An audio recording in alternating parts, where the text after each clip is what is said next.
Hello friends and welcome back to my channel. First of all, thank you so much for being here. My last video did really well and I was just so excited to talk with some of you in the comments. So thank you so much for being here. If you're new here, my name is Lee. I'm a writer and content creator and I would love for you to subscribe. Thank you so much. We are going to continue with a few more trends I am not falling for, and to add a little bit of positivity, because y'all, I am a positive person. It's just I'm an opinionated person, but since I am positive, we are going to add some trends that I am falling for towards the end. So let's just get into the video. All right, so number one on my list is low-rise jeans. So these started to get a bit more trendy, or they came back into the fashion world and our lexicon, right? About a year, 2 years ago, they were taking over social media, and I feel like it really did coincide with the Ozempic craze and everything, because it was like flat tummies. You know, we're bringing back the 2016 flat tummy tea era. I am a curvy woman, okay? Even if these were not trending or people weren't wearing them, I still would not be thinking about no low-rise jeans. Girl, I can't. No. Give me a high rise, give me a mid-rise, but low, get out of my face. Like, leave me alone. You know what I mean? Like, I don't have time for that, okay? I know what works for me and my body, and that's it. But the thing is, I actually don't really see that many people in public with low-rise jeans on. I only see it on social media. Okay, number two, Ozempic. So Ozempic is just one of those things that the internet keeps trying to sell me and advertisement. Personally, I don't really care if you use it. Like, I really don't care if it's for your health, if it's for weight loss. Do you? It's your body. I am a very firm believer in, you know, your body, your choice. Do your thing. I'm just tired of being yelled at. Lee, you know, millions have lost 10 pounds in 2 days and I'm just tired of seeing it everywhere, hearing about it. Like, still, you know, the biggest thing is I know who I am, and I am strong in my confidence in myself, and I have my own health goals and fitness goals, right, that are just personal. What I worry about with Ozempic and everything just being so readily available for certain people, and it's also just circulating so much on social media, I worry for younger audiences seeing it as, like, you know, headache medicine, or like something you would take for like a scab, or something as simple as a band-aid. I worry that younger audiences are just going to become so familiar and tuned with what it is, what it does, and that they're going to want to start using it. Like, just a bit,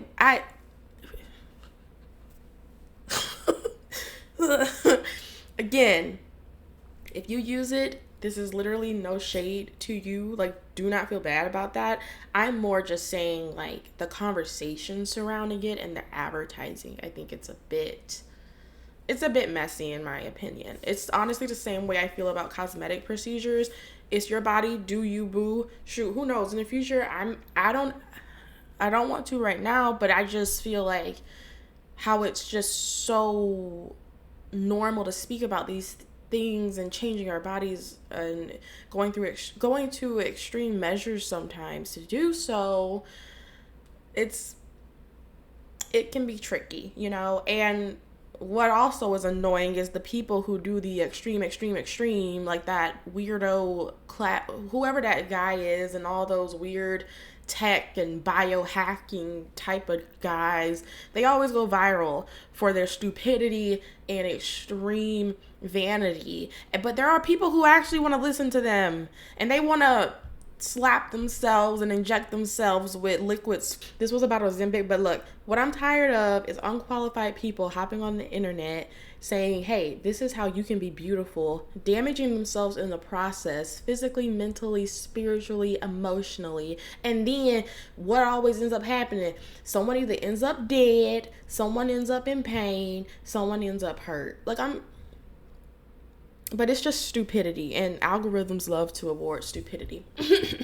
Anyway, number 3, TikTok shop like snacks or food on there. I know some people were like buying stuff on there, and that ain't me, girl. I have lactose intolerance. I also have had food poisoning many times in my life, child, and I'm just not willing to go through that for a little quick dopamine hit, child. I'll just post something on Instagram, get a like, and get my dopamine hit that way, child. Or even just go outside, do 5 push-ups, get that dopamine hit. I'm not buying anything off of TikTok Shop that's food related. I'm not buying anything off TikTok Shop that's food related. Leave me alone. And I'm probably not going to buy much on there. But someone did say beauty products are discounted on there. I don't know. I don't even know what number we're on. I feel like I went to so many different avenues with this. But biohacking, I said this word earlier. It's this like wellness hack technology thing. Basically, there are some people out there who really want to live forever, and they believe they can hack their biology to do that. And my thing is, you have to be the most privileged person to want to live forever. Mama, the world is on fire. We burning. Mother Nature, she's mad. And you want to live forever? Girl.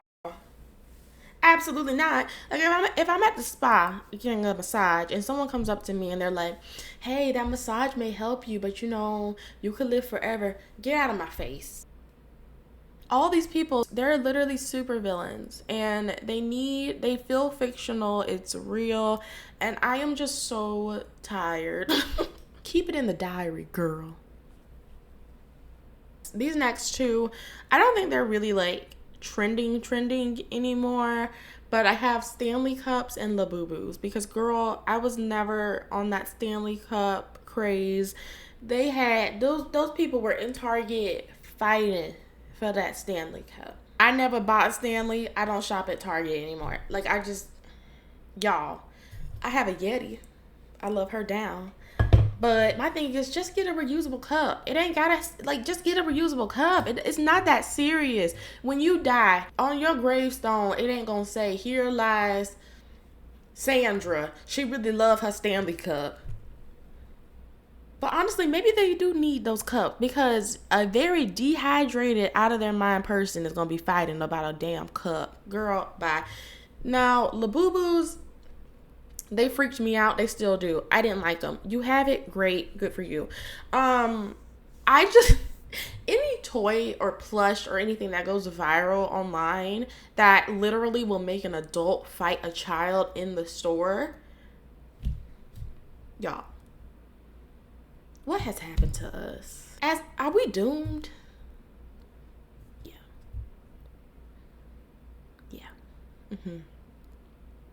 Well, yeah, we are. I know I talked a lot in this video about different things, and at this point, I'm just ranting and venting, child. All hope is not lost, okay? Because there are some trends to really fall for. So let's get into the positive section. All right, so number 1 is writing in your books. I love to write in my books, y'all. I do not treat my books as prized possessions. Obviously, if it's rare, whatever. Yes, but if I buy a book, I'm damn sure writing in it, okay? I studied creative writing in college, and then I was also in like the AP English classes in high school. And when I was analyzing books, I would always just read with a black pen in my hand, and to this day I still do that. It just makes me happy. I feel like even just holding the pen, I feel like I am really absorbing the words more. I'm just really locked in on the book, and I love to write little notes. Like if something is funny, I'll underline it. If something is like dramatic, I'll just be like, girl. Like, it doesn't even have to be a complicated thing to write in your books or to annotate. If you guys are interested to see how I do annotate, let me know. I'll make a video about that. But I just think it's fun. Plus, if you, in the future, if you flip through that book, you're seeing notes that your past self wrote, and I love that. If you give the book to a friend, that's going to make the reading experience so cool for them, seeing all your notes.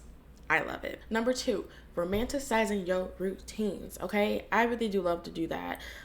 If it's my morning routine, my night routine, I just try to make it all cozy and special, right? So if I'm making a cup of tea, I'll light a candle. If I'm reading, I'll make a cup of tea. Like things like that, taking my time in the shower, and then when I get out, doing my body care routine, wearing my cozy pajamas. Like, I love doing things like that. The number one thing with romanticizing your routine is to do what works for you and not what you've seen others do, okay? Because there are so many soft life, aesthetic, matcha, Pilates, that type of content. And I feel like for some it can be aspirational, you know, it's cool, whatever. I'm not hating on that type of content. I'm just saying, like, if you are modeling your routine after someone else's, make sure it's actually making you happy and it's actually fulfilling you, you know, like do the things that make you happy. And you do not need to buy anything or do any, like, just do you, boo, okay, when it comes to romanticizing your routine. And I'm only saying this because I've been there, okay?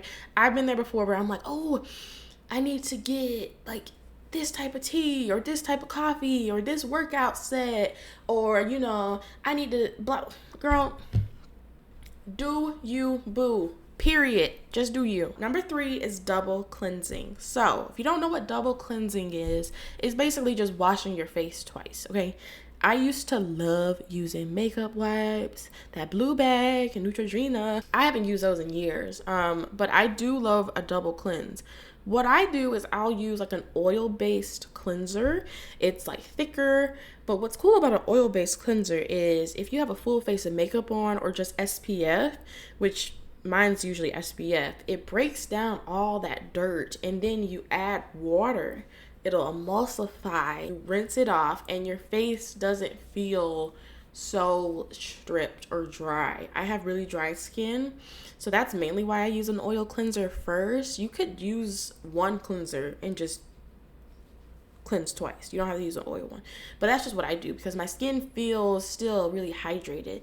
And then after that, I'll do a water-based cleanser, rinse it off, and my skin feels really good. That's one thing that I feel like has actually helped my skin. So if you're interested in like some of the products I use, I'll put them down below. No pressure though, but that's what I like to do. I really like the double cleanse, honestly, every day. Getting dressed to stay at home. Ciao. When I tell you, the people were right. If you stay at home all day, you working remotely all day, and if you get dressed, you will feel better. I'm like, oh yeah, they're right. Getting dressed will help your mental health. I feel like it's honestly kind of similar to making your bed in the morning. When I actually put clothes on and I'm not in my pajamas or sweatpants all day, I feel less tired and fatigued, and I feel more ready to take on my day, right? Even if I'm just staying home, which most days during the week, I'm applying for jobs, I'm making content. Yeah, so if I'm not leaving, I try to get dressed, okay? I really do try, child. But not every day is like that, okay? Lastly, I'm going to say social media breaks. Child, sometimes it is that dang phone. So if you need to take a break from your phone and social media, just do it. That will always be a trend that I will fall for. Honestly, everyone needs a break. Get off the phone. I really hope you enjoyed watching this video. Thank you so much for being here. Please subscribe, please like this video, and please let me know down below some trends that you are falling for and some trends you are not falling for. I'd love to see both, so let me know. Let's talk, let's catch up, let's be friends, girl. Thank you for watching. Bye.